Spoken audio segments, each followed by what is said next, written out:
Sir జనవరి 23 నారా లోకేష్ పుట్టినరోజు. So మరి ఏంటి అసలు లోకేష్ మీద మీ అభిప్రాయం ఏంటి? ఫ్యూచర్ నాయకుడు, మన రాష్ట్ర పురోగతిలో పయనించాలంటే అలాంటి నాయకుడు కావాలి. జనాల సమస్యలు జనాల మీద స్పందించేవాడు నాయకుడు అవుతాడు, కానీ జనాల మీద నెత్తి ఎక్కి గుద్దేవాడు నాయకుడు అవ్వలేరు ఎవరు కూడా. ఫ్యూచర్ నాయకుడు, మన రాష్ట్రం సుభిక్షంగా ఉండాలంటే ఇలాంటి నాయకులు మనకి రావాలి. అంటే గతంలో జగన్మోహన్ రెడ్డి పాదయాత్ర చేసి ఆయన ముఖ్యమంత్రి అయిన తర్వాత ఆయన ఎందుకు పాదయాత్ర చేశారనేది ప్రజలకు ఒక క్లారిటీ వచ్చింది. అలాగే ఇప్పుడు లోకేష్ కూడా పాదయాత్ర చేశారు. అయితే జగన్మోహన్ రెడ్డి సంవత్సరానికి ఒక జాబ్ క్యాలెండర్ విడుదల చేస్తానని నమ్మి ఓట్లేసిన యువతంతా ఇప్పుడు లోకేష్ వైపు చూస్తూ ఉన్నారు. ఎన్నో గంపెడు ఆశలతో ఉన్నారు. రేపు లోకేష్ అన్న మాకు న్యాయం చేయకపోతాడా అని. మరి వాళ్ళ ఆశల్ని లోకేష్ ఎంతవరకు నిలబెడతాడు అనుకుంటున్నారు? 100% 20 లక్షల జాబులు అన్నారు. చెప్పింది చేయటమే తెలుగుదేశం పని. ఎప్పుడైనా కానీ బాబు వస్తే జాబ్ వస్తుంది. ఒక మన లూలు రానివ్వండి, కియా రానివ్వండి, ఇంకోటి రానివ్వండి, ఏదైనా కానీ టీడీపీ గవర్నమెంట్లో రాష్ట్రం డెవలప్ అయిందా, వేరే ఇతర గవర్నమెంట్లో డెవలప్ అయిందా అనేది ప్రజలకు తెలుసు. దాని మీదే యువత గంపెడు ఆశ పెట్టుకొని లోకేష్ బాబు వస్తాడు, మనకి బతుకు తెరువుకు ఏదో ఒకటి దొరుకుతుందని ఆశతో ఉన్నారు. అది 100% పాళ్ళు ఫిల్ఫిల్ చేయగలడని నమ్మకం ప్రజల్లో ఉంది.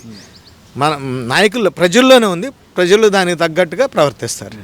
సో లోకేష్ గారు పూర్తి స్థాయి రాజకీయాల్లోకి రాకముందు నుంచి ఆయన రావడం, వెంటనే ఎమ్మెల్సీ పదవి, మంత్రి పదవి చేయడం, సో ఇవన్నీ కూడా విమర్శలకు తావిచ్చింది. ఆ తర్వాత ఆయన మీద ఎన్నో దారుణమైన విమర్శలు చేశారు, ట్రోల్స్ చేశారు, పప్పు అన్నారు, ఇంకోటి అన్నారు. అతనే మంగళగిరిలోనే గెలవలేకపోయాడు, గెలిచి మాట్లాడమని చెప్పి మాట్లాడి ఇప్పటికీ కూడా ఆయన మీద విమర్శలు చేస్తూ ఉన్న కొంతమంది వైసీపీ నాయకులు ఉన్నారు. సో మరి దీని గురించి విమర్శ చేసే నాయకులు ఎవరైనా సరే, నేను ఈ పని చేశాను, ప్రజలకు నా వల్ల ఈ ఉపయోగం కలిగింది, నేను ఇది అని ప్రూవ్ చేసుకున్న నాయకుడు ఎవడన్నా ఉన్నాడా?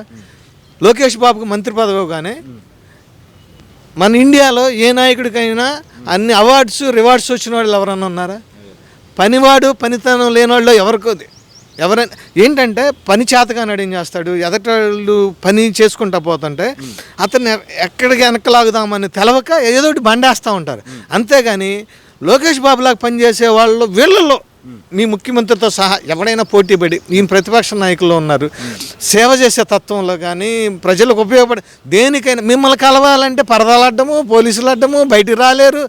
అప్పుడేమో జనాల్లోకి వచ్చి వాటేసుకొని ముద్దులు పెట్టారు. ఇవాళ ఏదైనా ఒక సమస్య మీద ఇప్పుడు అంగన్వాడీలో ఉన్నారండి, పిలిపించి మాట్లాడి ఏమంటే రాజన్న వాళ్ళు ఏం చేయాలి, ఏమంటే నా సమస్య ఇది అంటే చెప్పుకొని ఆర్చేవాడు రాజు అవుతాడు. కానీ వాళ్ళని బలవంతం చేసి ఒత్తిడి చేసి మీ ఉద్యోగాలు పీకేస్తాము, లేకపోతే మీ అది చేస్తాము, యస్మా ప్రయోగిస్తాము, లేకపోతే మిమ్మల్ని తిరగనేమో వేరే వాళ్ళని తీసుకుంటాము, అలా చేసేవాడు రాజు ఎలా అవుతాడండి? వాళ్ళని కూర్చోబెట్టి, అమ్మ మీరు ఇది అడిగారు, మీ అన్ని కోరికలు తీరవలేం, ఇది కాకపోతే ఇది చేస్తాం, ఇది చేయగలం, ఇంతవరకు చేద్దాం, ఇది పరిస్థితిని వివరించి ఉన్న ప్రాబ్లమ్స్ వాళ్ళకి చెప్పి వాళ్ళ ప్రాబ్లం వీళ్ళని చేస్తే అది నాయకత్వం.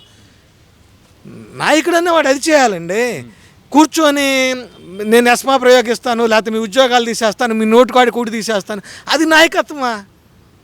చెప్పుకోవడానికైనా ఒక అర్థం ఉండాలి. నాయకుడు అంటే అర్థం తెలుసుకొని, రాజకీయం అంటే సేవాతత్వంతో రావాలి. సేవ చేసేవాడు నాయకుడు అవుతాడు, కానీ రౌడీజం చేసేవాడు నాయకుడు ఎలా అవుతాడు? రౌడీజం చేసేవాడు బజారమ్మట వీధి రౌడీకి వీళ్ళకి తేడా ఏముంటుంది? నాయకత్వం అంటే ఎదటాడి మీద ఏదన్నా వాడికి ప్రాబ్లం వచ్చింది, దాన్ని సాల్వ్ చేయగలిగిన నాయకుడు. వాడికి మనం మనం మొత్తం చేయలేకపోవచ్చు, ఎంతో కొంత చేయగలిగిన, అసలు వాడికి ఇంకో బండ ఎత్తే నెత్తి మీద, అప్పుడేమీ మనం నాయకుడు అవుతాం? అది రాజకీయం అంటే సేవాభావంతో వచ్చిన సంపాదించుకుందామో, లేకపోతే ఏదో ఒకటి మాటలు చెప్పేసి 4 మాటలు చెప్పేసి ఎదటండి బుర్రజల్లేసి మనం ఆస్తులు కూడా పెట్టుకుందాం అనుకునే వాళ్ళు రాజకీయ నాయకులు కాదు, అవకాశవాదులు. మన బ్రిటిష్ వాళ్ళకంటే వీళ్ళు ఘోరమైన మనుషులు, పాలకులు అండి. సో ఇప్పుడు మీరన్న అంగన్వాడీ అంశమే తీసుకుంటే, మనం నిన్నే తెల్లారుజామున 3 గంటల 4 గంటల ప్రాంతంలో పోలీసులు వాళ్ళ మీద పడి లైట్లు కట్టేసి బలవంతంగా తీసుకెళ్ళి అరెస్ట్ చేసిన పరిస్థితి. ఈరోజు తెల్లారి పేపర్ చూసేసరికి అంగన్వాడీలతో చర్చలు సఫలం అంటూ కూడా వార్తలు.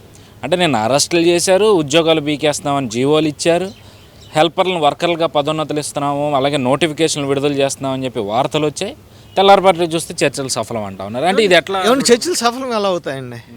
ఏమండి మీకు ప్రాబ్లం ఉంది, నా బోటోడి దగ్గరికి వచ్చారు, లేదు నాకు ప్రాబ్లం మీ దగ్గరికి వచ్చాను, నాకు ఇది ప్రాబ్లం అని చెప్పాను. ఇప్పుడు మొత్తం చేయలేకపోయినా ఇది చేసాము అని ఏదన్నా చూపిస్తే సఫలం అనేది అనవచ్చు. అసలు వాళ్ళకి ఇస్తాను జులైలు ఇవ్వటానికి ఈడు ఉంటాడండి, అసలు జులైకి ఈడు ఉంటాడా? ఈడు ఎలా ఇస్తాడు?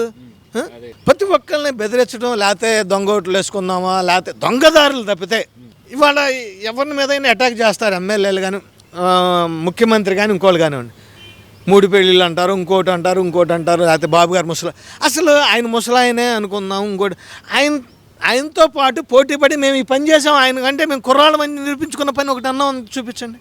రాష్ట్రంలో 5 సంవత్సరాలు అవుతుంది, బాబు గారు పెద్ద వయసు వచ్చింది, చేయలేకపోయారు, మేము ఇది చేసాం, మేము పోలవరం పూర్తి చేసాం, మేము రాజధాని కట్టాం, మేము కోర్టు కట్టాం, లేకపోతే మేము ఇన్ని కంపెనీలు తెచ్చాం, ఇంతమందికి ఉపాధి కల్పించామని ఏదన్నా ఒక్కటి చూపించండి. అది చూపించలేరు. ఎంతసేపు ఆ పెంట నోరు వేసుకొని పెంటవాగుడు తప్పితే ప్రజలకు ఉపయోగపడింది ఇది చేశామని చెప్పే దమ్ము ధైర్యం ఉన్నాళ్ళు ఒక ఎమ్మెల్యే కానీ ముఖ్యమంత్రి కానీ మినిస్టర్లు కానీ ఉన్నారా? మీరు ఇవాళ ఎస్సీ కాన్స్టిట్యున్సీలు మారుస్తున్నారు, జమ్లీ అని అటు ఇటు మారుస్తున్నారు. అసలు మీ నాయకుడి దగ్గరే దమ్ము లేనప్పుడు ఎవరిని మార్చి ఉపయోగం ఉంది?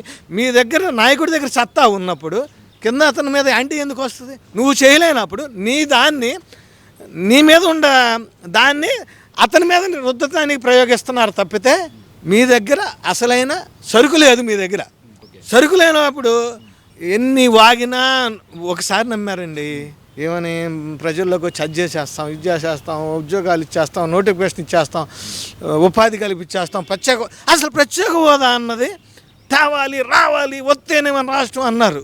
ఒక్కరోజు ఒక్క ఎంపీ కానీ, ఒక ఎమ్మెల్యే కానీ, ఒక ముఖ్యమంత్రి కానీ అరే 5 సంవత్సరాలు ప్రతిపక్షంలో ఉండగా రోజు ప్రత్యేక హోదానే ఇవ్వలేదు.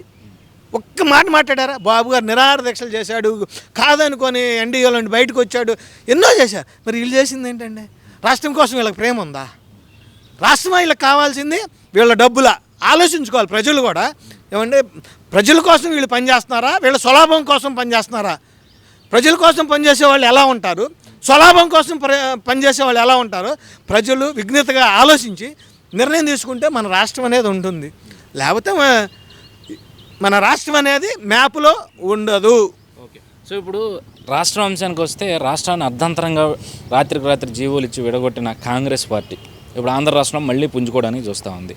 వైఎస్ఆర్ కూతురు షర్మిలకి పీసీసీ అధ్యక్ష బాధ్యతలు ఇచ్చిన పరిస్థితి.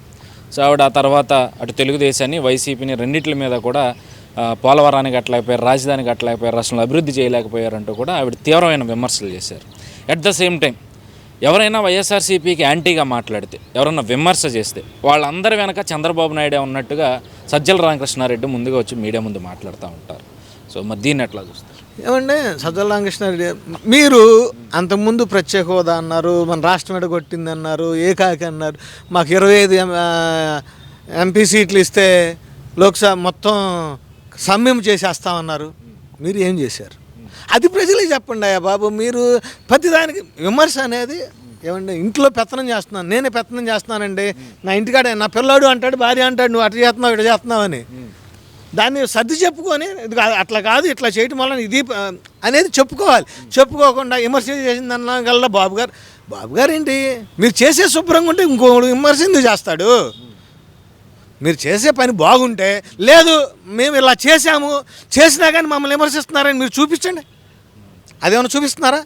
మేము ఈ పని చేసాము అయినా కానీ మమ్మల్ని విమర్శిస్తున్నారు, మేము మా వల్ల ఈ రాష్ట్రానికి ఎంత మేలు జరిగింది అని చూపిస్తే ప్రజలు అర్థం చేసుకుంటారు. మీరు చూపించేది ఏమన్నా? ఎంతసేపు బట్టగాలు చేయడం, మీద చేయడం, ఆడు దులుపుకోవాలి, తుడుచుకోవాలి, అంతేగాని అసలు మేము ఇది చేసామని చెప్పే దమ్ము ధైర్యం సజ్జల రామకృష్ణారెడ్డి ఎవడండి? సలహాదారుడు అనేవాడు ప్రతి మంత్రి దానికి వాడే, ముఖ్యమంత్రి దానికి వాడెవడు? అసలు వాడెవడు? మన డబ్బులతో జీతగాడాడు, జీతం చేసుకునేవాడు జీతంగానే ఉండాలి. జీతగాడు వచ్చి ప్రెస్ మీట్లో మంత్రి ఎందుకు ఉంది? ఏమండి మంత్రులు ఎందుకు? మంత్రులేమో కూర్చొని ఉంటే నువ్వు వచ్చి ప్రతి మంత్రికి నువ్వే ప్రెస్ మీటు, ప్రతి ముఖ్యమంత్రి దానికి ప్రెస్ మీటు. అసలు ముఖ్యమంత్రికి అయితే కూర్చొని ఇచ్చిన షిఫ్ట్ చదవటం కూడా వాడికి రాడు. ఆ వచ్చి మన ముఖ్యమంత్రి మన కర్మగా మళ్ళీ లోకేష్ బాబుని విమర్శించే స్థాయి వేళది. సిగ్గుండాలి. ఏంటంటే చేతనాడు పని చేసుకుంటూ వెళ్ళిపోతాడు, చేతగానాడు ఇలాంటి విమర్శలు చౌకబారు పనులు చేస్తారు. అలాంటివి పట్టించుకోకుండా ప్రజలు విఘ్నతగా ఆలోచించుకుంటే మన రాష్ట్రం అనేది ఉంటుంది. లేదనుకుంటే ఎవడి కర్మకు వాడి బాధ్యులు అవుతారు.